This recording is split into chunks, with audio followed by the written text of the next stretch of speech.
Hello दोस्तों, एक बार फिर से आप सभी का बहुत-बहुत स्वागत है।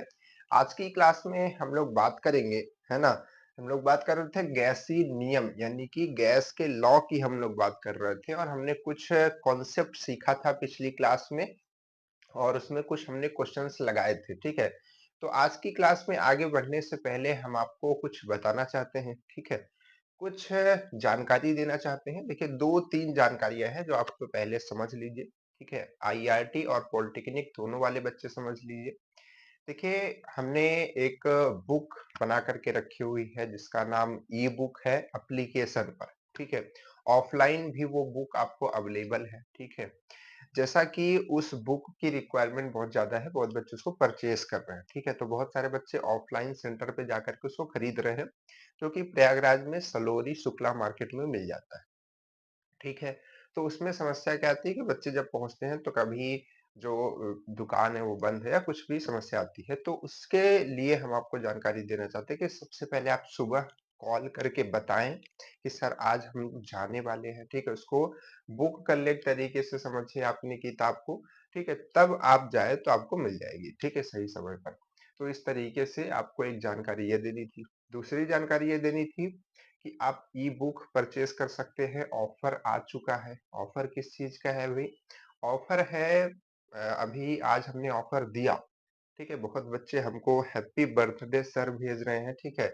उन सबको बहुत-बहुत धन्यवाद, दिल से धन्यवाद, ठीक है? फिलहाल ठीक है आप लोग इतना कर रहे हैं थैंक यू सबको लेकिन बर्थडे हमारा 25 को है ना? 25 मार्च को है। तो जो ये ऑफर है वो 25 मार्च तक चलेगा, ठीक है? 25 मार्च तक आपकी जो ऑनलाइन ई बुक है पीडीएफ फॉर्म में एप्लीकेशन पे 75 रुपीज़ में आपको 25 तारीख का मेरा बर्थडे था, तो हमने 25% ऑफ दे दिया। अगर 30 को होता तो 30% ऑफ दे देते, है ना? तो फिर क्या हुआ कि 25% ऑफ देने पे जो किताब 100 की थी आपकी 75 की आ गई है और जो किताब मार्केट में 120 की थी वो आपको ₹100 में मिल जाएगी। ठीक है? तो ऑफलाइन 100 में मिल जाएगी और ऑनलाइन आपको 75 में मिल जाएगी। कब तक? 25 मार्च तक, ठीक है? 26 को ये सब कुछ नहीं मिलेगा, ध्यान रखिएगा, ठीक है? तो ऑफर है, उसको ले लीजिए, थोड़ा-सा सीरियस हो जाइए पढ़ाई के लिए। पॉलिटेक्निक वाले बच्चे भी उसको ले लें, बहुत बहुत अच्छे-अच्छे क्वेश्चन्स हैं जिसमें आप प्रैक्टिस कर सकते हैं, ठीक है? ताकि आप अपने एग्ज़ाम में अच्छा कर सकें और आईआरटी के लिए तो पूरा किताब है ही, ठीक है? तो ये जानकारी आपको देनी थी, क्लियर है? और सभी लोग मन लगा के पढ़ते रहिए, देखिए घबराइए नहीं, बहुत बच्चे परेशान होते हैं।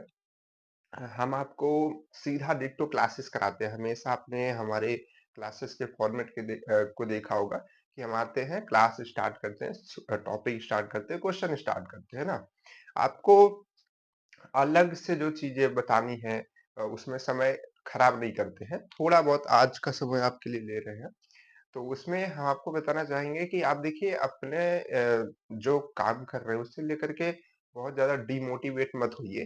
कंटीन्यूअस काम कीजिए, सब कुछ हो जाएगा। ठीक है? कंटीन्यूअस काम का मतलब क्या है? जैसे बहुत सारे बच्चे हमसे कॉल करते बोलते हैं सर हमको बहुत घबराहट हो रही है, 3 महीना बचा है, ठीक है? 4 महीना बचा है, हम कैसे करेंगे? ठीक है? तो हम सब बच्चों को बस एक ही बात बताते हैं कि आप कोशिश कीजिए कि 2 महीने में, जो आने वाले 2 महीने हैं, इसमें अपना पूरा सिलेबस कवर कर लीजिए। ठीक है? और सिलेबस आपको अलग से नहीं कि हम सर 12th का पढ़ लें, हम 10th का पढ़ लें, हो जाएगा, नहीं। आपको सिलेबस हमारे पास अभी सिलेबस तो नहीं है ना, दिखाते आपको प्रिंट आउट एक सिलेबस जो हमने सिलेबस आदित्य आईआरटी एप्लीकेशन पर देख के रखा है, हिंदी, इंग्लिश दोनों में है, वही सिलेबस आईआरटी का सिलेबस है। ठीक है?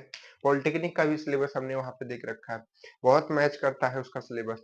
तो अब वहाँ पर क्या है कि आपने सिलेबस देखा, एक-एक चैप्टर टिक करते गए, जो-जो आप पढ़ते गए, टेस्ट देते गए, क्वेश्चन्स लगाते गए।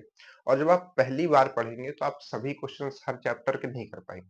तो जितने क्वेश्चन पहली बार में कर पा रहे हैं, मानिए कि 40 क्वेश्चन बुक में है ना? या फिर 40 क्वेश्चन आपने प्रैक्टिस किया, तो उसमें से 30 कर पाए, 25 कर पाए या फिर 20 ही कर पाए, तो 20 छोड़ दीजिए, बहुत ज़्यादा परेशान मत होइए पहली बार। पहले आप उसको एक बार पूरा कवर तो कर लीजिए अच्छे से सिलेबस को, है ना? ऐसा ना हो कि एग्ज़ाम में बैठे तो आपको ये ना लगे कि अरे ये किस चैप्टर से क्वेश्चन आ गया, है ना? उसके बाद जब 2 महीने हम खत्म कर लेंगे फिर उसके बाद भी 2 महीने बचेगा, तो उसके अगले महीने में आपको क्या करना, उन क्वेश्चन्स को लगाना है जो आप नहीं लगा पाए थे, ठीक है? यानी कि हार्ड क्वेश्चन्स। ठीक है? उसके बाद लास्ट महीना जब बचेगा तो हम खुद, ठीक है, अभी तो ये सब क्लासेस चल रही हैं, फिर लास्ट महीने में हम लोग खूब क्वेश्चन की प्रैक्टिस करते हैं। तो पूरा पीवाईक्यू सॉल्व कराएँगे, पूरा ई बुक का जो क्वेश्चन्स है, उसमें से बहुत अच्छे-अच्छे क्वेश्चन्स निकाल के सॉल्व कराएँगे। जो आपका प्रीवियस ईयर 25 का पेपर है, वो सब भी एप्लीकेशन पे सॉल्व कराएँगे, तो सब कुछ आपके लिए कराएँगे, ठीक है? तो बस आपको कंटीन्यूअस मेहनत करते चलना है। आपको एक आइडिया अपना दिमाग में बना लेना है कि हमको कैसे-कैसे करके पढ़ना है, ठीक है?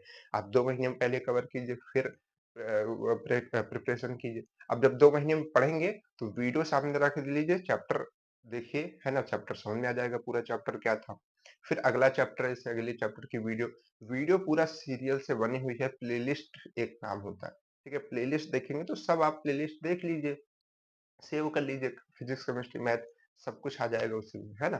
तो घबराइए नहीं, ठीक है? जो तो दिक्कत आएगी, हम आपके साथ हैं, कोई दिक्कत की बात नहीं है, आप बिल्कुल परेशान मत होइएगा, सही से पढ़िएगा, क्वेश्चंस अच्छे-अच्छे लगाइएगा बस, है ना?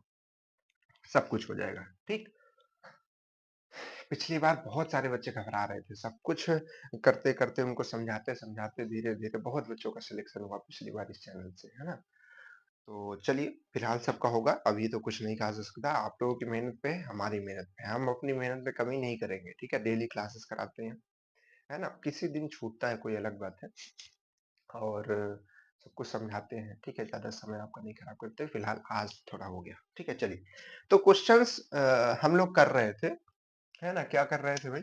क्वेश्चंस कर रहे थे। हाँ, हम आपको गैसीय रूल समझा रहे थे, गैसीय नियम समझा रहे थे। देखिए, टॉपिक्स को हम छोटा-छोटा करके इसलिए समझाते हैं ताकि आपको क्लियर हो जाए, आपको ऐसा समझ में तो आता होगा ना?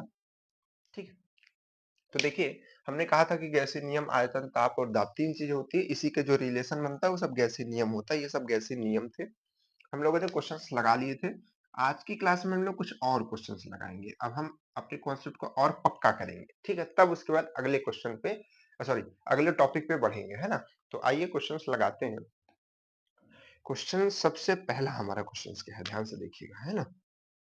सबसे पहला हमारा क्वेश्चंस है कि 88 ग्राम 88 ग्राम CO2 88 ग्राम CO2 अभी इसी जो ये चैप्टर चल रहा है इसी टॉपिक का एक क्वेश्चन पिछले साल विसरण का एक क्वेश्चन होता है, विसरण की दर, उसका क्वेश्चन सबसे पहले केमिस्ट्री में आया था, है ना? तो वो सब भी क्वेश्चन आपको हम समझाएंगे। तो यहाँ पर का, तो कोई टॉपिक को ये मत सोचिएगा कि यार इससे क्वेश्चन कहाँ पूछेगा, सब से पूछेगा, ठीक है? एक आईआरटी में यही तो है, एक एक क्वेश्चन हर टॉपिक से बना देता है। तथा 750 mm, और सभी लोग क्लासेस देखिए, है ना? क्लासेस अगर आप नहीं देखेंगे, पारे की दाग के दाग, पारे के दाग पर आयतन लीटर में होगा, ठीक है? आपके पास में ऑप्शन है 44.8 लीटर, है ना? यहाँ लीटर लिख दिया तो यहाँ पर ऑप्शन नहीं लिखा रहेगा तो कोई दिक्कत नहीं, है ना? 75.66 लीटर, 46.01 लीटर और नन ऑफ दीज, ठीक है? तो ये हमारे पास में क्वेश्चन है, ठीक? अब ध्यान से समझिए इस क्वेश्चन में क्या कह रहा है। यहाँ पर कह रहा है कि 88 ग्राम CO2, ठीक है? 88 ग्राम CO2 का 182 डिग्री सेल्सियस तथा 750 पारे के दाब पर आयतन बताना है। मतलब कि CO2 का इस टेम्परेचर और इस प्रेशर पर वॉल्यूम बताना है ना? तो कैसे करेंगे भाई ये क्वेश्चन? ये तो नया क्वेश्चन हो गया, है ना? तो अब ध्यान से समझिएगा, है ना? हमने कहा हमने कहा कि क्या होता है गैसीय नियम में, जैसे कि पहले कोई चीज होती है और फिर वही चीज दोबारा होती है, कुछ समय बाद चेंज होती है ना? जैसे इसमें क्या था कि इसमें प्रेशर को कांस्टेंट रख दिया जाए तो कुछ समय पहले जो वॉल्यूम था टेम्परेचर था, और कुछ समय बाद क्या हुआ, वॉल्यूम बदल गया तो आपको टेम्परेचर बताना है, ऐसे क्वेश्चन पूछे जाते थे। तो सेम क्वेश्चन ये भी है कि इसमें क्या पूछा गया है कि आपको CO2 का इस टेम्परेचर, इस प्रेशर पर आयतन बता। तो हमको ये जानना पड़ेगा पहले कि पहले क्या था, यानी कि स्टार्टिंग में इसका आयतन क्या था। अब उसको कैसे निकालेंगे? उसको कैसे निकालेंगे सर? उसको देखिए, चलिए कैसे निकालेंगे, है ना? देखिए कह रहा है कि 88 ग्राम, है ना? 88 ग्राम की बात हो रही है, लेकिन हमको मालूम है कि हम आयतन जो है बिना 88 ग्राम से भी निकाल सकते हैं। भाई गैसेस का आप आयतन निकाल सकते हैं कैसे? हमने आपको पिछले लेक्चर में मतलब पिछले चैप्टर में कुछ समझाया था। आइए दिखाते हैं, याद आ जाएगा। जैसे CO2 है, तो CO2 का अगर अणुभार निकालेंगे आप, CO2 तो कितना आएगा भाई? C कितने नंबर पे होता है? 12। ये कितने नंबर पे होता है? 16। तो हो जाएगा 16 दूना 32। अगर इसको आप ऐड कर लेंगे तो ये आ जाएगा 44। 44 ग्राम इसका अणुभार है। और किसी भी गैस के, किसी भी यौगिक के जो अणुभार होता है, ठीक है, उसमें अणुओं की संख्या अगर हम देखें तो 6.023 इंटू 10 पावर 23 होता है। और अगर हम उसमें आयतन देखें तो उसका आयतन कितना होता है? हर एक अणुभार में कितना आयतन होता है? 22.4 लीटर, है ना? तो 22.4 लीटर इसमें आयतन होगा इसका स्टार्टिंग में, है ना? यानी कि ये हम कह सकते हैं कि 44 ग्राम CO2 का जो आयतन होगा वो कितना होगा? वो कितना होगा? अब इसको हटा देते हैं, है ना? ये तो हमारा अणुभार निकालने का था। आयतन कितना होगा? 22.4 लीटर। सही कहा ना? क्योंकि हर एक अणुभार में उतना लीटर होता है। जैसे कि मानिए कि हमारे पास में H2 है। H2 यानी कि हाइड्रोजन, है ना? तो इसका अणुभार कितना होगा? इसका अणुभार 2 होगा, है ना? क्योंकि H का 1 होता है, 2 लगा तो 2 हो जाएगा। तो 2 ग्राम हाइड्रोजन का आयतन भी इतना ही होता है। इतने ग्राम इसका भी आयतन यही होता है। ये हमने पिछले लेक्चर में, यानी कि पिछले चैप्टर में आपको समझाया था। ठीक है? जिन बच्चों ने क्लास की होगी वो समझ पा रहे होंगे कि ऐसा क्यों कह रहे हैं, है ना? ठीक है। तो अब हमको ये पता चल गया कि 44 ग्राम CO2 का आयतन कितना होता है? कितना होता है? 22.4 लीटर होता है। ठीक है। तो 88 ग्राम का हम निकाल सकते हैं, बिल्कुल निकाल सकते हैं। चलिए निकालिए, कैसे निकालेंगे? इसको हटा दे क्या? कुछ ये सब हटा देते हैं ना, अब ये सब काम करने नहीं। ठीक है अभी आएगा इस सब का काम, लेकिन अभी फिलहाल नहीं है ना? तो अब देखिए, अगर हम 88 ग्राम का निकालें, 88 ग्राम CO2 का आयतन, तो क्या आएगा? 88 ग्राम का कैसे निकालेंगे भाई? 88 ग्राम का हम निकालेंगे 22.4 डिवाइडेड बाई 44 और मल्टीप्लाइड बाई 88। तो जहां से ये कट जाएगा और ये आ जाएगा 44.8 लीटर, सॉरी 44.8 लीटर, जो कि हमारा आंसर नहीं होगा। क्यों नहीं होगा? क्योंकि ये तो हमने नॉर्मल जो टेम्परेचर पर इसको निकाला है। ठीक है, मतलब कि जो आइडियल है कि इतने ग्राम में इतना होता है तो इतने ग्राम में इतना होगा। अब ये कब होगा? इसकी कंडीशन क्या होती है? इसकी कंडीशन होती है कुछ प्रेशर और कुछ टेम्परेचर। ठीक है, अभी यहाँ पर जो प्रेशर और टेम्परेचर दिया उसकी बात ही हम नहीं कर रहे हैं। अभी हम उसकी बात कर रहे हैं जो हमको खुद मालूम है। हमको क्या मालूम है? हमको ये मालूम है कि जो हमारा CO2 होता है उसका अणुभार 44 ग्राम होता है और 44 ग्राम में आयतन कितना होगा? 22.4 लीटर होगा, कंफर्म है। ठीक है, तो उसी के हिसाब से हमने 88 ग्राम का निकाल लिया, आ गया 44.8 आ गया, बिल्कुल सही है। उस उसके बाद जो है, अब हमको ये भी मालूम है, अभी हम क्वेश्चन में गए नहीं, अभी यही है। अभी हमको ये भी मालूम है कि ये जो आयतन आया है, हमको ये मालूम है कि ये प्रेशर और टेम्परेचर पर भी डिपेंड करता है। तो यहाँ प्रेशर और टेम्परेचर क्या होगा? तो प्रेशर और टेम्परेचर की जो कंडीशन है, जो इस तरीके से हम निकालते हैं, तो उसका अणुभार निकाल करके उसका प्रेशर हमेशा एक बार रहता है, जो एटमॉस्फेयर का प्रेशर रहता है। तो एटमॉस्फेयर का प्रेशर क्या होता है? 1 एटीएम एक बार। अगर उसको आप एमएम में लिखेंगे तो क्या लिखेंगे? 660। क्या लिखेंगे? 660 एमएम। ठीक है, पारे के दाब पर। जैसे किस तरीके से लिखा ना, 750 एमएम पारे के दाब पर, तो ऐसे लिखेंगे 760 पारे के दाब पर एमएम, है ना? उसके बाद उसके बाद टेम्परेचर क्या होगा? टेम्परेचर होगा 273 केल्विन। क्या होगा? 273 केल्विन। तो ये चीज हमेशा फिक्स रहेगी। जो हम लोग निकालते थे कि आयतन निकाल लेते थे 22.4 है, तो हमने ये हमको नोन होता था, इसको हम निकाल लेते थे, तो उसमें प्रेशर और टेम्परेचर भी होता था। तो क्या प्रेशर रहेगा? हमेशा कोई भी गैस होगी तो प्रेशर 1 एटीएम यानी कि 760 एमएम और टेम्परेचर आपका इतना रहेगा। तो अब हमको तीन चीज इनिशियल में मिल गई कि प्रेशर कितना था शुरू में, कब कब जब 88 ग्राम का आयतन 44.8 लीटर था। कब? जब प्रेशर 760 था और टेम्परेचर इतना था। लेकिन आपको पूछा क्या है? आपको पूछा है कि 88 ग्राम का ही यानी कि 44.4 लीटर का ही क्या बताना है? क्या बताना है कि इतने टेम्परेचर तथा इतने प्रेशर पर आयतन क्या हो जाएगा। ये मेन क्वेश्चन है ना? तो अब इसको हमको निकालना है। ठीक है, तो अब हम क्या करेंगे, इन सबको थोड़ा हटाते, इतना बात समझ गए आप?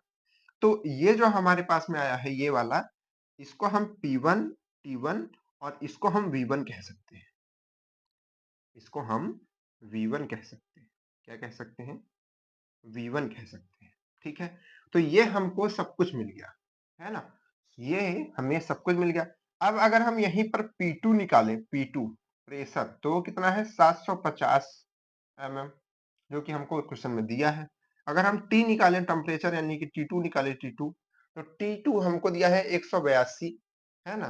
तो हमने कहा कि 82 आपको नहीं रखना है, आपको इसको केल्विन में चेंज कर देना है। तो चेंज करेंगे तो यहाँ पर आ जाएगा 5 और यहाँ पर आ जाएगा 5 और यहाँ पर 3 और एक 4, 455 है ना केल्विन। ठीक है, 455 ही आएगा ना भाई, कोई दिक्कत नहीं है।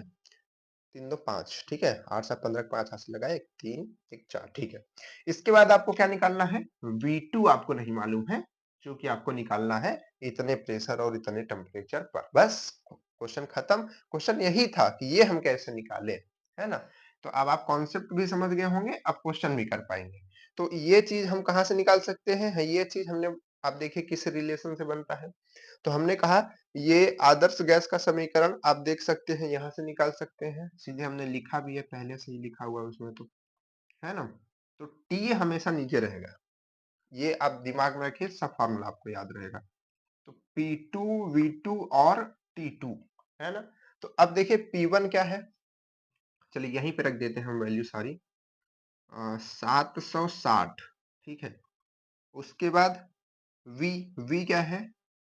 44.4, सॉरी 44.8, 44.8। अब बस कैलकुलेशन है, उसके बाद कुछ नहीं है, उसको तो कोई भी कर सकता है, आप अपने से करते रहिए।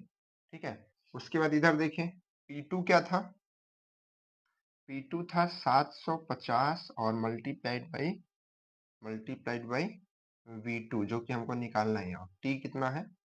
455। अब इसको कौन सॉल्व करके बताएगा भाई कितना आएगा? अब इसको कौन सॉल्व करेगा? चलिए मोटा मोटा आइडिया लगा करके करते हैं ना, क्योंकि ऑप्शन में काफी गैप है, तो हम एक रफ आइडिया लगा करके भी काम कर सकते हैं। देखिए यहाँ से अगर हम इस जीरो से इस जीरो को काट सकते हैं, बिल्कुल काट सकते हैं, है ना? जीरो का इस टोटल को इस टोटल से लगभग काट सकते हैं। देखिए एकदम सेम है, सिंगल से सिंगल कट जाएगा, 50 से 60 है। मोटा मोटा आइडिया लगा रहे हैं बस, है ना? उसके बाद आप सॉल्व करेंगे एग्जाम में, ऐसा नहीं करेंगे मेरे जैसा, ठीक है? इसके बाद क्या है? इसके बाद अगर इसको हम निकालना चाहते हो तो ये इधर चला जाएगा, है ना? तो इसको हम अगर इधर भेज दें, चलिए अब सॉल्व करना ही पड़ेगा लग रहा है। इसको इधर भेज दें तो क्या हो जाएगा? 44,5,448 और डिवाइडेड बाई 273, है ना? और इधर बचेगा केवल V2। इसको हमने कट कर दिया एकदम एक एक मान करके, ठीक है, 760 मान के। अब देखिए अगर इसको हम देखें तो इसका दोगुना लगभग इतना होगा, नहीं होगा, दोगुना से थोड़ा कम होगा। इसका ये लगभग अगर आप देखेंगे तो हम कह रहे हैं कि 1.5 होगा, है ना? 1.5 होगा। अगर आप इससे काटेंगे तो लगभग 200, है ना? 1.5 के बराबर होगा। तो 1.5 का अगर इसमें मल्टीप्लाई करेंगे आप, मान लीजिए, है ना, देखिए ये एक तो होगा नहीं, एक होता, देखिए ये तो आंसर आएगा नहीं, तो हमको मालूम है सीधे सीधे, है ना, क्योंकि देखिए यहाँ पर कुछ ना कुछ वैल्यू आएगी और कुछ ना कुछ वैल्यू का मल्टीप्लाई होगा, तो ये वैल्यू तो रहेगी नहीं, कंफर्म हो गया। दूसरा बचता है आपका ये और ये दो वैल्यू। तो अब देखिए यहाँ पर लगभग 2 के करीब आएगा, क्योंकि देखिए ये 200 है, ये 400 है, तो 2 के करीब वैल्यू आएगी, और 2 के करीब इससे मल्टीप्लाई होगा तो 46 तो बचेगा नहीं, वो कुछ ज्यादा ही आएगा। तो क्या आएगा, वो आएगा लगभग 75.66। सॉल्व कीजिएगा, आप लोग इसको सॉल्व कीजिएगा, ठीक है, समय बचाने के लिए। बाकी चाहे तो इसको सॉल्व किया जा सकता है, ठीक है। चलिए आगे बढ़े, ठीक है। देखिए क्वेश्चन ये आसान है, कभी कभी क्या होता है क्वेश्चन आसान देता है तो कैलकुलेशन लेंदी देता है ना, तो उससे घबराइएगा नहीं, सही सही शांति से सॉल्व कीजिएगा, ठीक। चलिए अगले क्वेश्चन की तरफ बढ़ते हैं, समय में हमारे पास, ओ माय गॉड, समय तो लगभग खत्म हो जाएगा क्या आज। चलिए देखते हैं क्वेश्चन क्या है। क्वेश्चन में क्वेश्चन करा कि एक धातु, अब सुनिएगा क्वेश्चन, एक धातु के सिलेंडर गैस, अभी सिलेंडर का बहुत ज्यादा क्राइसिस चल रहा है तो सिलेंडर का भी क्वेश्चन आ गया। एक धातु के सिलेंडर में गैस का दाब, धातु का सिलेंडर है उसमें गैस का दाब कितना है, 27 डिग्री सेल्सियस पर, 27 डिग्री सेल्सियस पर 4 वायुमंडल है, मतलब उसका जो दाब है वो 4 एटीएम है। कब, जब उसका टेम्परेचर 27 डिग्री सेल्सियस है, 27 पर उसका दाब कितना है, 4 वायुमंडलीय दाब, ठीक है। तो पूछ रहा है कि 54 डिग्री सेल्सियस पर दाब क्या होगा, है ना, 54, यहाँ पर टेम्परेचर ही लिखते हैं, टेम्परेचर इसको T1 मान लीजिए, दाब को यहाँ पर P लिख देते हैं, P1 मानिए। तो T2 आपको बता दिया है 54 डिग्री सेल्सियस पर। अब आपको बताना है, दाब बताना है वायुमंडल के ही पदों में, वायुमंडल यानी कि एटीएम के ही टर्म में आपको बताना है। आपके ऑप्शन है 4.36, दूसरा ऑप्शन है 8, फिर उसके 2, फिर 3.62, ठीक है। ये आपके चार ऑप्शन है, कौन नहीं बता पाएगा, सब कोई बताएगा, है ना, सब कोई बताएगा इसके आंसर को, सब कोई बताएगा, कौन नहीं बताएगा। क्या होता है भाई, P1/T1, P2/T2, है ना, P1 क्या है, 4 एटीएम, एटीएम है तो एटीएम में ही सीधे रख दीजिए, है ना, उसको कन्वर्ट करने की जरूरत नहीं है, क्योंकि एटीएम में पूछा भी है आपसे, ठीक है।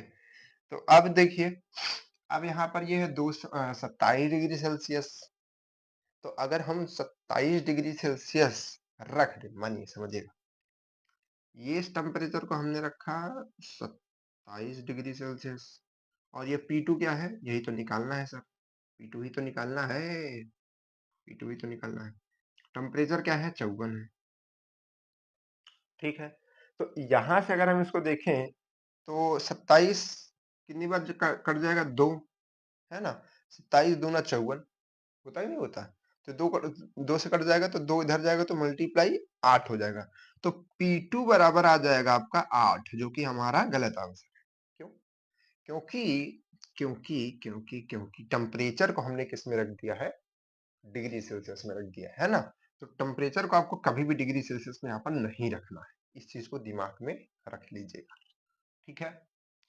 तो किस में रखेंगे भाई, केल्विन में रखेंगे। तो चलिए जोड़िए इसको, 273 में 27 जोड़ेंगे तो कितना आ जाएगा, 27 जोड़ेंगे तो आएगा 0, फिर आएगा 0, फिर आएगा 3, 300 आ जाएगा, ठीक है, 300 आ गया।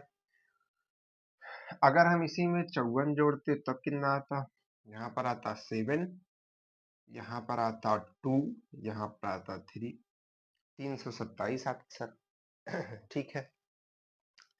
अब देखिए सॉल्व कीजिए इस वैल्यू को फिर से, अब कैसे सॉल्व किया जाए, इसका मल्टीप्लाई इधर और इसको डिवाइड कर दिया जाए, या फिर इसको सीधा इधर भेज दीजिए तो क्या हो जाएगा, अगर इसको आप इधर भेज देंगे तो यहाँ से हो जाएगा 327 गुणित 4, है ना, और ये P2 की वैल्यू। तो अब हमको क्या करना, 3 से इसको डिवाइड कर देना है, पहले 4 से मल्टीप्लाई कर देते हैं, 7 चौक 28 का 8 हासिल लगा 2, है ना, और 4 दूनी 8, 2 10 का 0 हासिल लगा, 4 3 12 13, पहले हम लोग बहुत तेज तेज मल्टीप्लाई करते थे, 3 चौक 12, उसके बाद बचेगा 1, उसके बाद बचेगा 3 त्रिका 9, है ना? अभी 3 से कर रहे हैं, अभी 0-0 छोड़े हैं, ध्यान रखिएगा। 3 त्रिका 9, है ना? 1 बचा फिर से, 3 छक 18, तो 436 आ गया, है ना? ये 436, तो 436 और जो नीचे का 2 जीरो छोड़े थे यानी कि 100, है ना? तो अब अगर इसको हम सॉल्व कर दे तो 4.36 नहीं आ जाएगा? तो ये हमारा राइट आंसर। ये क्वेश्चन क्यों कराया हमने? क्योंकि आप समझे कि टेम्परेचर को हमको किस में रखना है। ठीक है, समय कितना हो गया भाई? ठीक है, समय को हमको किस में रखना है। क्लियर है बात की कि नहीं? ठीक है, समझ में आ गई बात की नहीं? चलिए गुड। अब और क्वेश्चन करेंगे का, है ना? आज तो आधा समय उसी में चला गया, इसीलिए कहता हूँ बकवास नहीं करनी चाहिए सर। चलो, क्या है कि एक घरेलू सिलेंडर, सर बार बार सिलेंडर का क्वेश्चन क्यों ला रहे हैं? कोई बात नहीं है, सिलेंडर का भी क्वेश्चन आ जाना चाहिए, सिलेंडर का दिन चल रहा है ना? नहीं तो कोई पूछता नहीं था, समझ पैर से मारते हुए ढकेलते हुए ले जाते थे। एक घरेलू सिलेंडर 24 एटीएम का दाब झेल सकता है।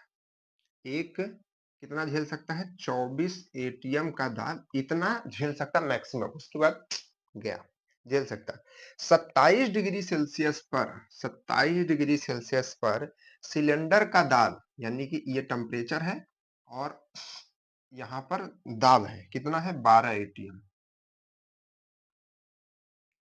क्या है, क्या क्या कह रहे हैं? 27 डिग्री सेल्सियस पर, 27 डिग्री सेल्सियस पर सिलेंडर का दाब 12 एटीएम है। 27 डिग्री सेल्सियस पर इसका दाब कितना है? 12 एटीएम है। वह न्यूनतम ताप आपको बताना है, वह न्यूनतम तापमान जिस पर सिलेंडर फट जाएगा। लो भाई साहब, आपके ऑप्शन है 327, 327 degree Celsius, 273 degree Celsius, 300 kelvin और 600 केल्विन। चलो सर बताओ क्वेश्चन क्या आएगा, क्या होगा इसका आंसर? देखिए कह रहा है कि इतना टेम्परेचर है तो इतना प्रेशर है, बिल्कुल गुड, कोई दिक्कत नहीं इसमें। लेकिन कह रहा है 24 पे फट जाएगा, 24 पे, मतलब 24 तक इसका प्रेशर जा सकता है। तो अगर हम मान ले कि हमारा P2 जो है वो 24 एटीएम है, तो उसी के हिसाब से हमारा टेम्परेचर निकल जाएगा। इतने टेम्परेचर तक करेंगे तो 24 जाएगा, उससे ज्यादा टेम्परेचर कर देंगे तो 24 भी पार कर जाएगा, क्योंकि जैसे जैसे ये बढ़ेगा वैसे वैसे ये भी बढ़ेगा, जैसे जैसे प्रेशर बढ़ेगा वैसे वैसे टेम्परेचर भी बढ़ेगा, क्योंकि इसको कांस्टेंट रखना है। गुड, यानी कि हमको T2 निकालना है सर, T2 निकालना है। क्या है T2?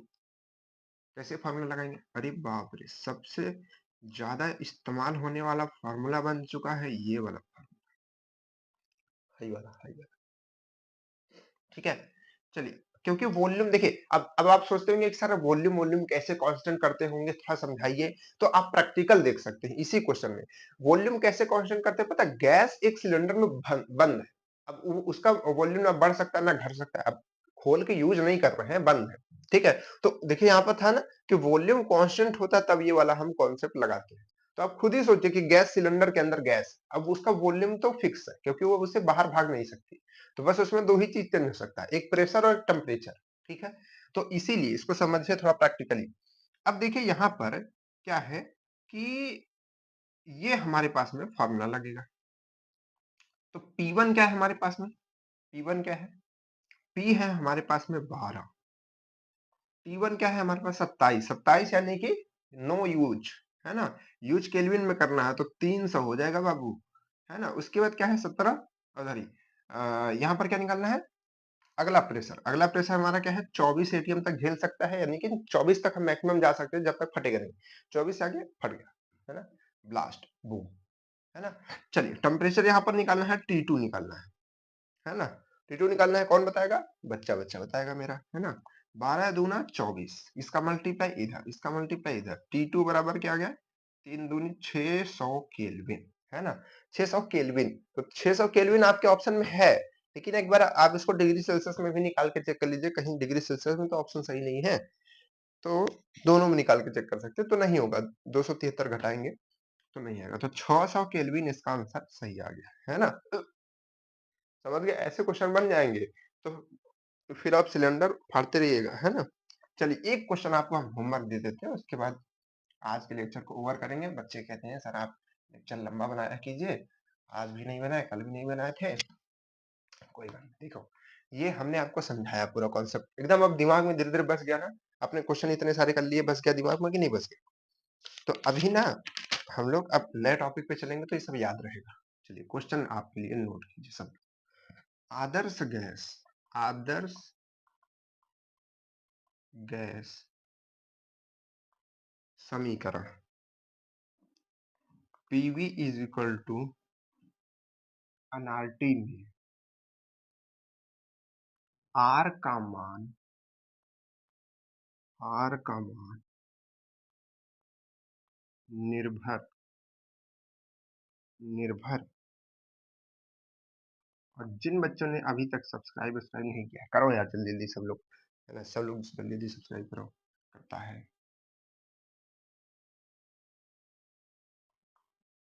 तभी ना।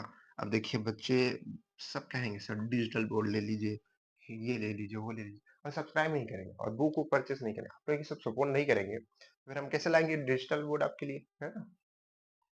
चलिए, तो आपको सपोर्ट तो दिखाना होगा। देखिए प्रकृति पर प्रकृति पर और अभी हैप्पी बर्थडे कोई नहीं बोलेगा, है ना? सबको जिन्होंने बोला थैंक यू सबको, बट अभी 25 को बोलना है ना, सबको 25 को सबको बोलना है ना?